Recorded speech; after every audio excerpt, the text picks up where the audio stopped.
Chapitre 3. 7 remèdes à une bourse vide.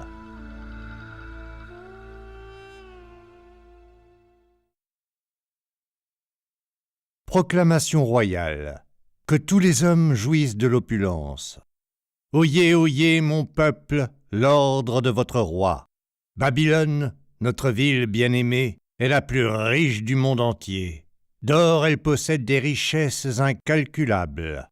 Parce que quelques-uns de nos dignes citoyens connaissent les lois de l'opulence, ils sont devenus excessivement riches. Parce que bon nombre de nos citoyens ne connaissent pas ces lois, ils restent pauvres.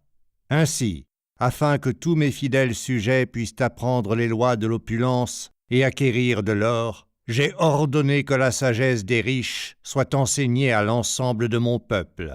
Sachez que moi, votre roi, ai mis de côté 7 jours pour l'étude des lois de la richesse. En ce 17e jour de la pleine lune, j'ordonne à tous mes loyaux sujets de se rendre auprès des maîtres que j'ai nommés dans chaque partie de notre ville, que chacun puisse partager équitablement les riches trésors de Babylone.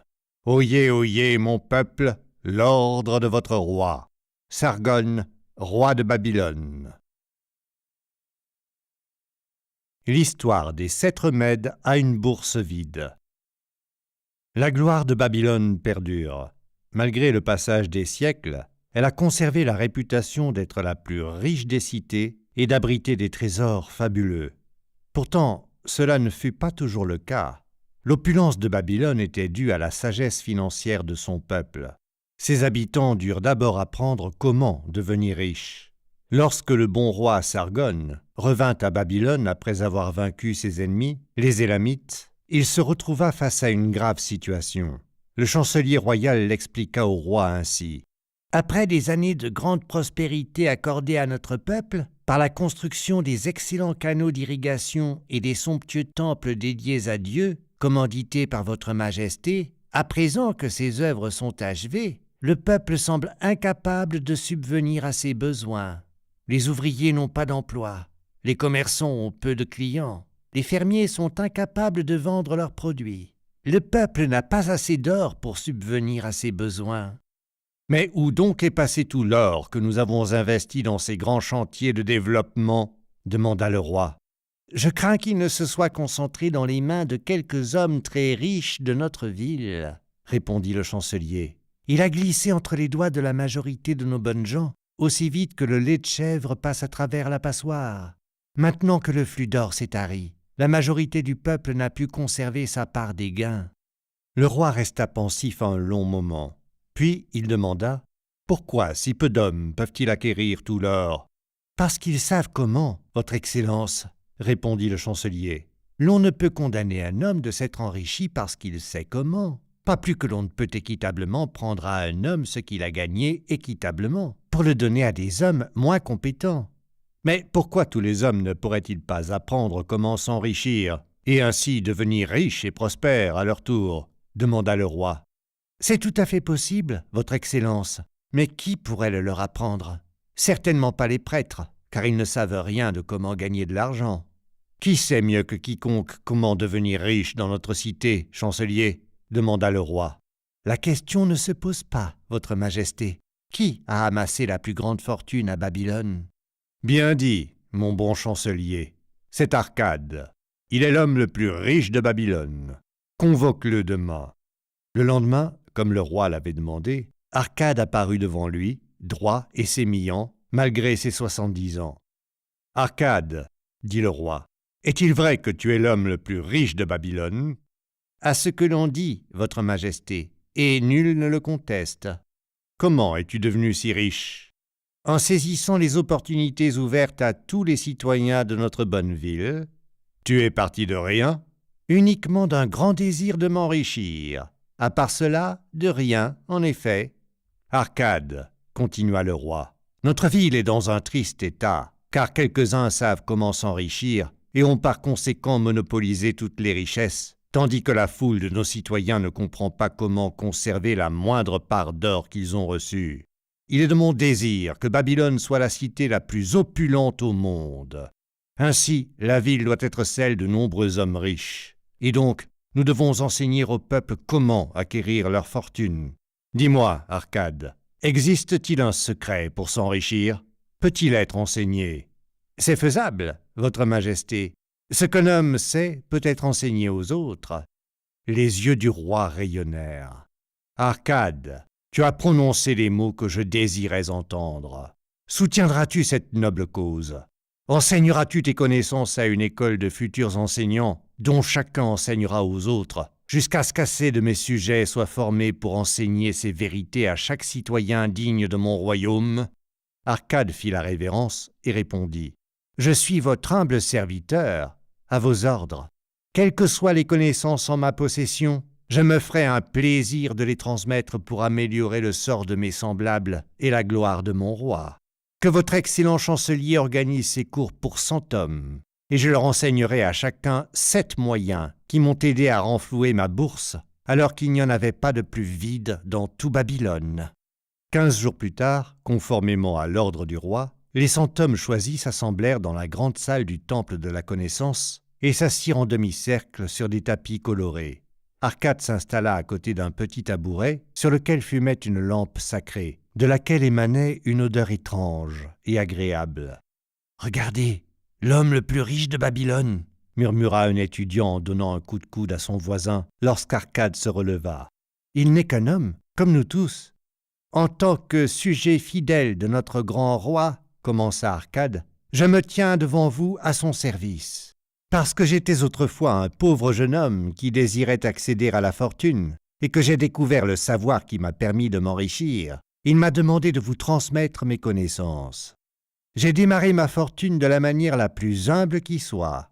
Je n'avais pas plus d'avantage que vous ou que tout autre citoyen de Babylone.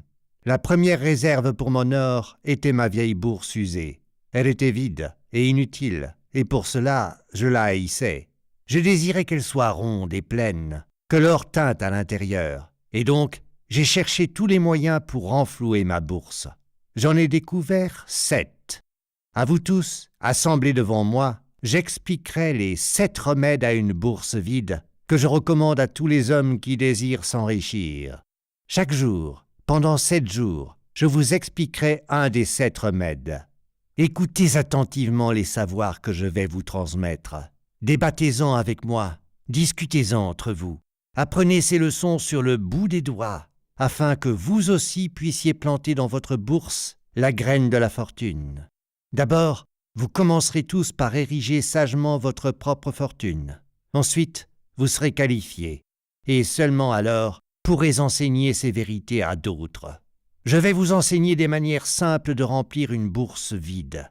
Voici la première marche menant au temple de l'opulence. Nul ne peut l'atteindre qui ne plante pas fermement les pieds sur la première marche. Examinons à présent le premier remède. Premier remède. Commencez par remplir votre bourse. Arcade s'adressa à un homme pensif assis à la 2e rangée. « Mon bon ami, quel est ton métier ?»« Je suis scribe, » répondit l'homme, « et j'écris des comptes rendus sur des tablettes d'argile.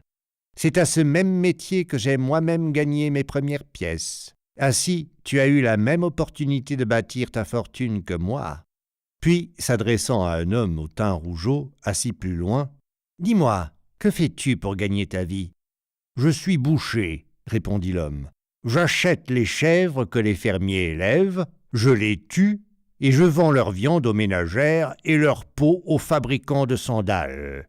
Puisque tu travailles et gagnes également de l'argent, tu as en main les mêmes chances de réussite que moi. » Et ainsi de suite, Arcade demanda à chacun son métier et son gagne-pain. Lorsqu'il eut terminé de les interroger, il dit « Maintenant, chers étudiants, vous voyez que les hommes peuvent gagner leur vie à de nombreux métiers. Chaque métier est un flux d'or duquel le travailleur doit détourner par son labeur une portion vers sa propre bourse. Et donc, dans la bourse de chacun, s'écoule un flot de pièces plus petits ou grands, suivant vos capacités. N'est-il pas ? » Là-dessus, ils s'accordèrent à dire que c'était le cas. « Ensuite, continua Arcade, si chacun de vous désire se bâtir une fortune, n'est-il pas censé de commencer par exploiter cette source de richesse qu'il a déjà établie ? » Ils en convinrent tous. Puis Arcade se tourna vers un homme humble qui s'était déclaré vendeur d'œufs. « Si tu choisis un de tes paniers et que tu le remplis chaque matin avec 10 œufs, puis que tu en retires 9 chaque soir, que finira-t-il par se produire? Avec le temps, il débordera. Pourquoi? Parce que chaque jour, j'y mettrai plus d'œufs que je n'en enlève. » Et souriant, Arcade se tourna vers sa classe. « Qui, ici, a une bourse vide ?» Au début, ils semblèrent amusés, puis ils éclatèrent de rire. Enfin, ils agitèrent leur bourse en riant. « Bien, bien, continua-t-il. À présent, je vais vous révéler le premier remède que j'ai découvert pour remplir une bourse vide. Faites exactement ce que j'ai suggéré aux marchands d'œufs. Pour chaque 10 pièces que vous placez dans votre bourse, n'en utilisez que 9.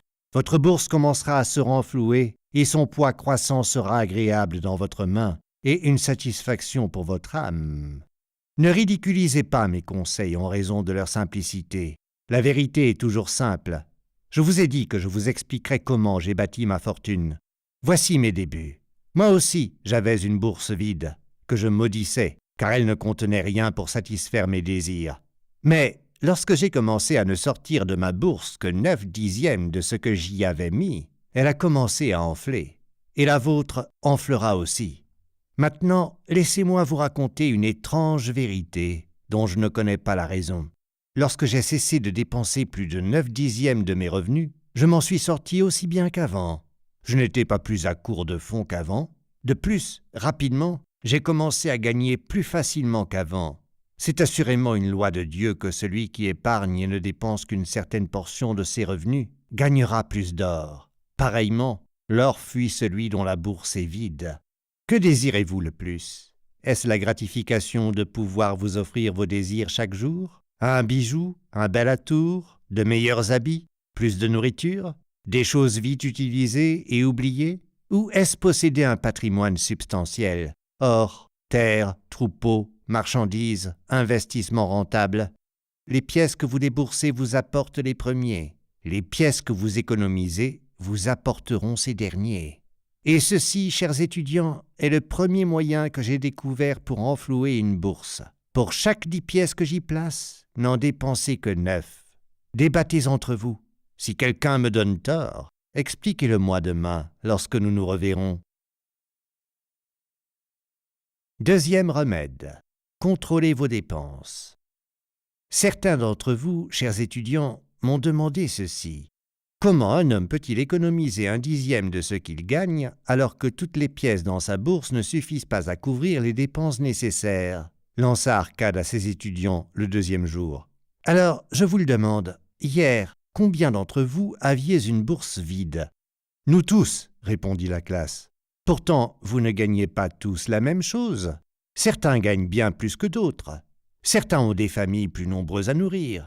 Or, vos bourses étaient tout aussi vides. Ainsi, je vais vous révéler une vérité inhabituelle au sujet des hommes et des fils des hommes. La voici. Ce que nous considérons comme des dépenses nécessaires augmente toujours en proportion de nos revenus, sauf si nous nous y opposons. Ne confondez pas vos dépenses nécessaires avec vos désirs.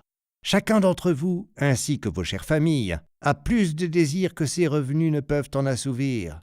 Ainsi, vos revenus sont dépensés pour combler ces désirs, autant que possible. Mais toujours, il vous reste de nombreux désirs inassouvis. Tous les hommes sont tourmentés par plus de désirs qu'ils ne peuvent en assouvir. Parce que je suis riche, pensez-vous que j'assouvis tous mes désirs? C'est une idée fausse. Mon temps est limité, ma force est limitée, la distance sur laquelle je peux voyager est limitée, ce que je peux manger est limité, l'enthousiasme dont je fais preuve est limité. Je vous dis que tout comme les mauvaises herbes poussent dans un champ dès que le fermier les laisse s'enraciner, les désirs poussent aussi librement chez les hommes dès qu'il existe une possibilité de les assouvir. Vos désirs sont nombreux, mais rares sont ceux que vous pouvez combler. Analysez soigneusement vos habitudes de vie. C'est là que vous trouverez le plus souvent que certaines dépenses acceptées peuvent être judicieusement réduites, voire éliminées. Que votre devise devienne d'exiger 100% de valeur appréciée pour chaque pièce dépensée. Ainsi, gravez dans l'argile quelque chose que vous désirez acheter. Sélectionnez les choses nécessaires et d'autres qu'il est possible d'acheter dans la limite des 9/10 de vos revenus. Barrez le reste et considérez-les comme faisant partie de cette multitude de désirs qui resteront inassouvis. Ne les regrettez pas. Budgétisez vos dépenses nécessaires. Ne touchez pas le 10e de vos revenus voués à remplir votre bourse. Que cet objectif devienne votre plus grand désir, en train d'être exaucé. Continuez à respecter votre budget et à l'ajuster en fonction. Faites-en votre premier assistant pour aider à défendre votre bourse grossissante. Là-dessus, un des étudiants, vêtu d'une tunique rouge et dorée, se leva et dit « Je suis un homme libre. Je crois qu'il est de mon droit de profiter des bonnes choses dans la vie. Et donc, je m'oppose à l'asservissement à un budget qui détermine combien je peux dépenser et pourquoi. J'ai le sentiment que cela ne ferait que retirer du plaisir à ma vie et ferait de moi à peine plus qu'un âne de bas porteur d'un fardeau. Mais dis-moi, mon ami, qui déterminerait ton budget ?» demanda Arcade. « Je le ferai moi-même, » répondit le contestataire. « Dans ce cas, si ton âne de bas pouvait budgétiser son fardeau, y inclurait-il des rênes, des tapis et de lourdes barres d'or? Point du tout. Il inclurait du foin, des céréales et une outre d'eau pour les trajets dans le désert. La raison d'être d'un budget est d'aider ta bourse à se remplir. Il permet d'assurer que tu satisfasses à toutes les nécessités et, autant que faire se peut, à tes autres désirs. Il te permet de réaliser tes désirs les plus chers, en les défendant contre tes souhaits occasionnels. Comme une lumière vive dans une grotte sombre, ton budget permet d'identifier les fuites dans ta bourse et de les faire cesser en contrôlant tes dépenses à des fins définies et satisfaisantes. Ceci est donc le deuxième moyen pour remplir sa bourse. Budgétisez vos dépenses afin d'avoir de quoi couvrir vos nécessités, vos sources de plaisir et de quoi assouvir vos désirs utiles sans débourser plus de 9/10 de vos revenus. Troisième remède. Faites fructifier votre or. Voyez comment votre bourse se remplit. Vous vous êtes discipliné à épargner 1/10 de tous vos revenus. Vous avez contrôlé vos dépenses pour protéger votre trésor croissant. À présent, nous allons envisager des moyens d'exploiter et d'accroître votre trésor. Il est satisfaisant pour la bourse et pour l'âme chiche de posséder de l'or. Mais l'or qui dort ne rapporte rien. L'or que nous économisons à partir de nos revenus n'est que le début. Ce sont les revenus qu'il rapportera qui bâtiront notre fortune, déclara Arcade à ses étudiants le 3e jour. Ainsi, comment pouvons-nous faire fructifier notre or? Mon premier investissement fut infructueux et je perdis tout. Je narrerai ce récit plus tard.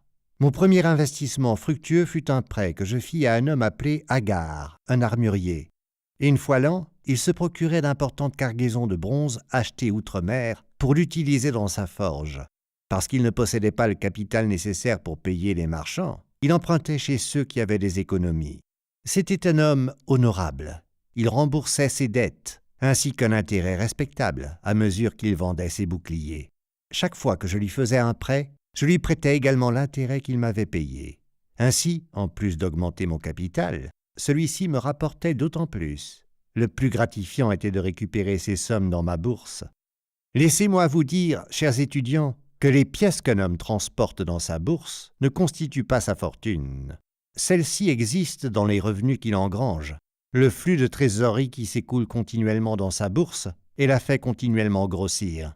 Voilà ce que désire tout homme, ce que chacun de vous désire, des revenus qui continuent à croître, que vous travailliez ou voyagiez. J'ai accumulé des avoirs importants, si importants qu'on me dit très riches. Mes prêts à Agar furent ma première initiation aux investissements fructueux. Grâce à la sagesse tirée de cette expérience, j'ai diversifié mes prêts et mes investissements à mesure que mon capital grandissait. De quelques sources au début, à de nombreuses sources ensuite, j'ai créé un flot d'or constant vers ma bourse, prêt à servir à toutes les utilisations sages que je déterminais. Voyez, étant parti de rien, j'avais engendré une horde d'esclaves d'or, chacun travaillant et rapportant plus d'or. Tandis qu'ils travaillaient pour moi, leurs bénéfices me rapportaient également, ainsi que les bénéfices de ces bénéfices, jusqu'à ce que les gains de leurs efforts combinés soient immenses. L'or s'accroît rapidement même à partir de revenus raisonnables, comme vous le verrez dans l'exemple suivant. Un fermier, à la naissance de son premier fils, confia 10 pièces d'argent à un prêteur et lui demanda d'accumuler les intérêts jusqu'à ce que son fils fête ses 20 ans. Ce que fit le prêteur, et ils convinrent que les intérêts seraient d'un quart de la valeur tous les 4 ans. Puisque la somme qu'il avait mise de côté était pour son fils, le fermier demanda que les intérêts soient ajoutés au capital. Lorsque le garçon fêta ses 20 ans, Le fermier retourna voir le prêteur pour réclamer son dû.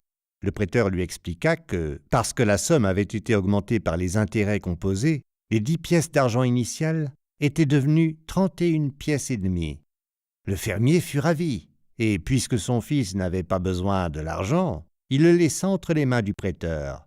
Quand son fils fêta ses 50 ans, que son père était désormais passé dans l'autre monde, le prêteur paya au fils, en règlement, 167 pièces d'argent.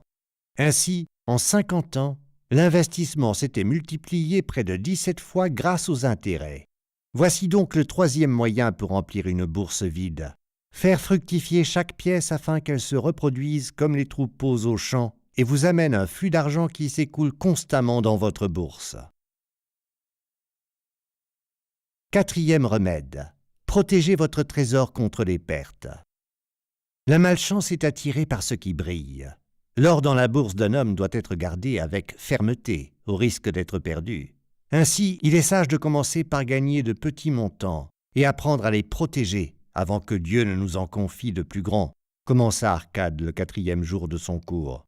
Chaque possesseur d'or est tenté par les opportunités qui lui font miroiter la possibilité de gagner de plus grands montants en investissant dans des projets assez plausibles.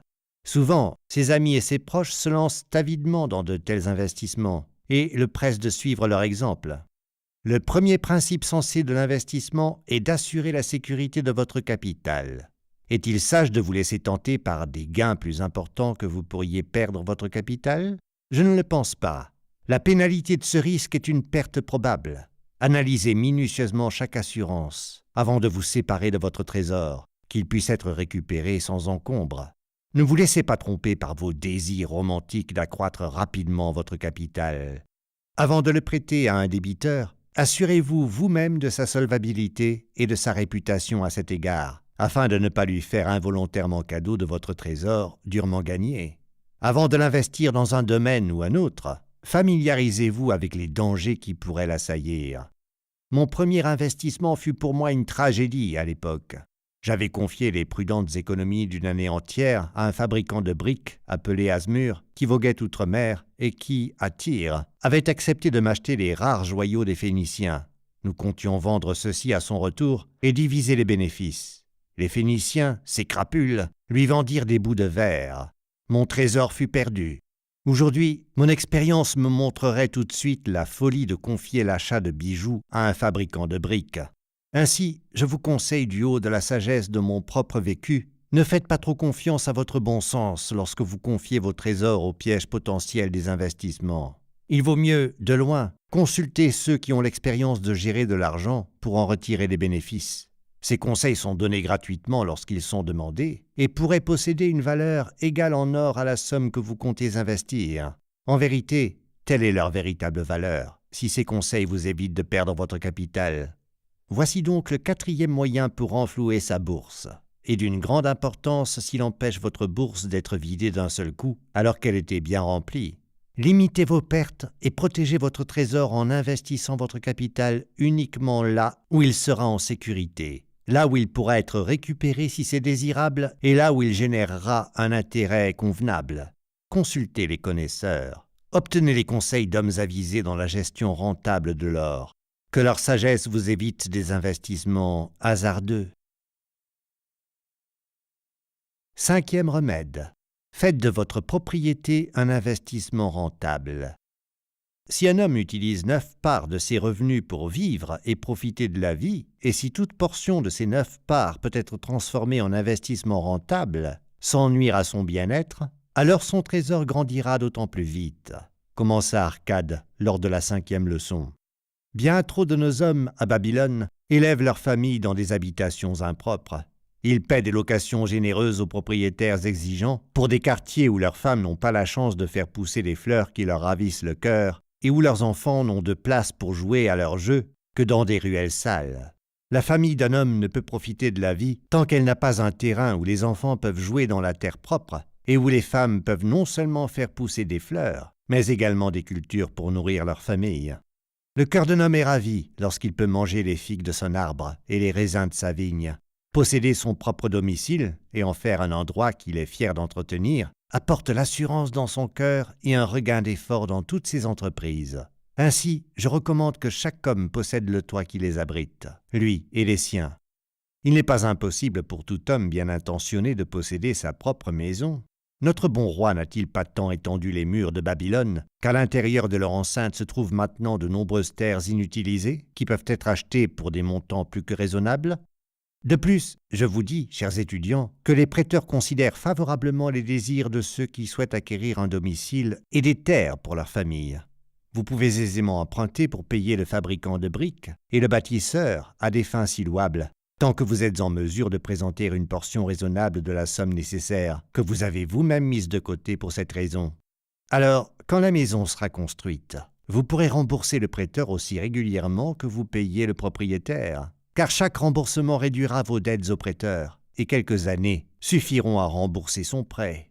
Ensuite, votre bon cœur sera ravi de posséder une propriété de valeur à part entière, dont le seul coût sera l'impôt du roi. De plus, quand votre femme se rendra à la rivière pour nettoyer vos tuniques, elle pourra ramener chaque fois une outre remplie d'eau pour arroser les cultures. Ainsi, les avantages de posséder sa propre maison sont nombreux. Cela réduit grandement le coût de la vie et permet de dépenser plus d'argent pour votre propre plaisir et l'assouvissement de vos désirs. Voici donc le 5e moyen pour renflouer une bourse vide. Possédez votre propre maison. 6e remède. Assurez-vous des revenus pour l'avenir. La vie de tout homme s'écoule de son enfance à sa vieillesse. Ainsi va le chemin de la vie, et nul homme ne peut en dévier à moins que Dieu ne l'appelle prématurément dans l'au-delà. Ainsi, je vous dis qu'il incombe à tout homme de faire des préparatifs pour s'assurer des revenus confortables pour les jours à venir, lorsqu'il ne sera plus jeune, et pour assurer le bien-être de sa famille, s'il n'était plus là pour la réconforter et la nourrir. Cette leçon vous enseignera comment avoir une bourse pleine quand l'âge vous aura rendu moins capable de travailler, dit Arcade à l'attention de sa classe le 6e jour. L'homme digne de comprendre les lois de l'opulence et ayant acquis des biens excédentaires devrait tourner ses pensées vers l'avenir. Il devrait planifier certains investissements ou dispositions capables de perdurer en toute sécurité pendant de nombreuses années, mais qui seront à disposition en temps voulu, tant qu'il aura sagement anticipé.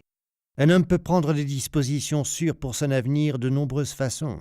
Il pourrait établir une cachette et y enterrer un trésor secret. Cependant, le trésor aura beau être parfaitement caché, il pourrait toujours devenir le butin de voleurs. Pour cette raison, je ne recommande pas ce plan. Il pourrait acheter des habitations ou des terres pour parvenir à cet objectif. Si elles sont choisies judicieusement en termes d'utilité et de valeur future, leur valeur est permanente, et leurs revenus ou leurs reventes serviront bien à accomplir son objectif. Il pourrait prêter de petites sommes à un prêteur et les augmenter à intervalles réguliers. Les intérêts payés par le prêteur seront ajoutés au capital croissant. Je connais un fabricant de sandales, appelé Hansan, qui m'a expliqué il n'y a pas longtemps que chaque semaine pendant 8 ans, il avait déposé chez son prêteur 2 pièces d'argent.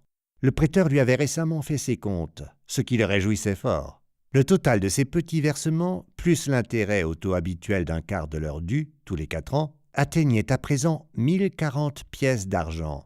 Grâce à ma connaissance des chiffres, je l'ai vivement encouragé en lui montrant que s'il continuait ses versements réguliers de 2 pièces d'argent par semaine pendant 12 ans, le prêteur lui devrait alors 4000 pièces d'argent, un capital digne pour le restant de ses jours. Assurément, quand de si petits montants payés avec régularité produisent des résultats si rentables, nul homme ne peut se permettre de ne pas s'assurer un trésor pour sa vieillesse et la protection de sa famille, indépendamment de la prospérité de ses affaires et de la rentabilité de ses investissements. J'aimerais en dire plus sur ce sujet.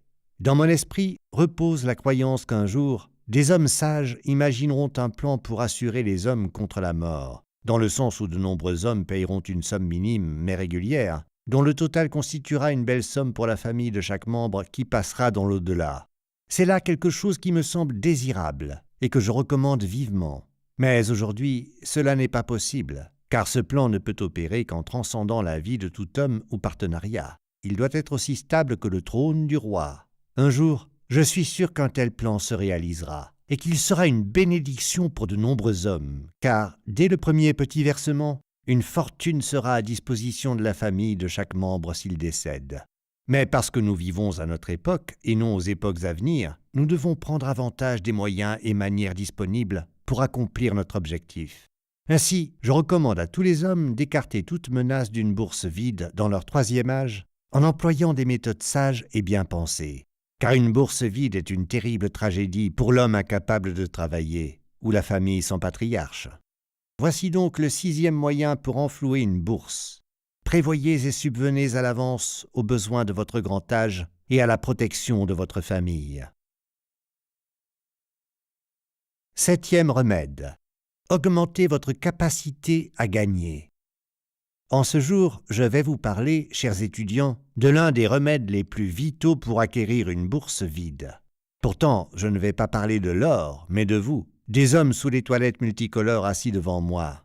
Je vais vous parler de ces choses dans les esprits et les vies des hommes, qui jouent en faveur ou en défaveur de leur succès, commença Arcade lors du 7e jour de son cours.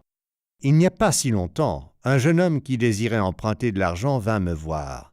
Quand je l'interrogeai sur la cause de son besoin, il se plaignit que ses revenus n'étaient pas suffisants pour couvrir ses dépenses. Là-dessus, je lui expliquai que, dans ce cas, il n'était pas un client intéressant pour le prêteur, puisqu'il ne possédait aucune capacité de gain excédentaire pour rembourser son prêt. « Ce dont tu as besoin, jeune homme, lui dis-je, c'est de gagner plus d'argent. Qu'as-tu fait pour augmenter tes revenus ?»« Tout ce que je peux, » répondit-il. « Par 6 fois ces 2 dernières lunes, j'ai approché mon maître pour exiger qu'il augmente ma paye. En vain. Nul homme ne peut demander plus souvent que cela. » Nous pourrions rire de sa simplicité, bien qu'il possédât l'un des prérequis vitaux pour augmenter ses revenus. En son fort intérieur, il avait le désir ardent de gagner plus, un désir convenable et louable. Avant l'accomplissement vient le désir. Vos désirs doivent être fermes et précis. Les désirs généraux ne sont que de faibles envies. Qu'un homme veuille être riche ne sert pas à grand-chose. Qu'un homme désire 5 pièces d'or est un désir tangible, qu'il peut œuvrer pour l'accomplir. Lorsqu'il a soutenu fermement et résolument son désir d'obtenir 5 pièces d'or, il peut ensuite trouver des moyens d'obtenir 10 pièces, et puis 20 pièces, et ensuite 1000 pièces, et, voyez, il est devenu riche. En apprenant comment accomplir son petit désir précis, il a acquis l'expérience nécessaire pour accomplir un désir plus conséquent. Voici le processus par lequel la richesse est accumulée. D'abord par petites sommes, puis par sommes plus grandes, tandis que l'homme apprend et devient plus capable. Les désirs doivent être simples mais précis. Il est contre-productif d'avoir trop de désirs, des désirs trop confus ou difficiles à accomplir. À mesure qu'un homme se perfectionne dans sa vocation, il en va de même pour sa capacité à gagner. À l'époque où j'étais un humble scribe, gravant l'argile pour quelques piécettes de cuivre par jour, j'avais constaté que d'autres scribes travaillaient plus que moi et gagnaient plus. Ainsi, je décidai que je ne me laisserais plus surpasser. Il ne me fallut pas longtemps pour découvrir la raison de leur plus grand succès. Je m'intéressais plus à mon travail, je me concentrais mieux sur ma tâche. Je devenais plus persévérant dans mes efforts, et rapidement, rares furent ceux qui pouvaient écrire plus de tablettes par jour que moi. Assez promptement, mes compétences augmentées furent récompensées, et je n'eus pas à exiger par 6 fois que mon maître reconnaisse mes efforts. Plus nous avons de connaissances, plus nous pouvons gagner. Celui qui cherche à en apprendre plus sur son art sera richement récompensé. S'il est artisan, il pourrait chercher à apprendre les méthodes et les outils des artisans les plus compétents dans son domaine. S'il est juriste ou guérisseur, il pourrait consulter et échanger des connaissances avec ses pairs. S'il est marchand, il pourrait toujours chercher des articles de meilleure qualité qui peuvent être achetés à plus bas prix. Toujours, les affaires d'un homme changent et se développent parce que les hommes assidus cherchent à améliorer leurs compétences afin de mieux servir la clientèle dont leur travail dépend. Ainsi, j'incite tous les hommes à viser les premières lignes du progrès et non à rester sur place, au risque d'être laissés pour compte. De nombreuses choses viennent enrichir la vie d'un homme d'expériences lucratives. S'il veut se respecter lui-même, un homme se doit de faire les choses suivantes. Il doit payer ses dettes avec la promptitude qu'il peut se permettre et ne pas acheter ce qu'il est incapable de payer. Il doit s'occuper de sa famille afin que celle-ci le tienne en haute estime et dise du bien de lui. Il doit rédiger un testament au cas où Dieu le rappelle à lui, afin que ses biens soient correctement et honorablement divisés. Il doit avoir de la compassion pour les blessés et les infortunés et les aider dans la limite du raisonnable. Il doit accomplir de bonnes actions et être attentionné envers ses proches.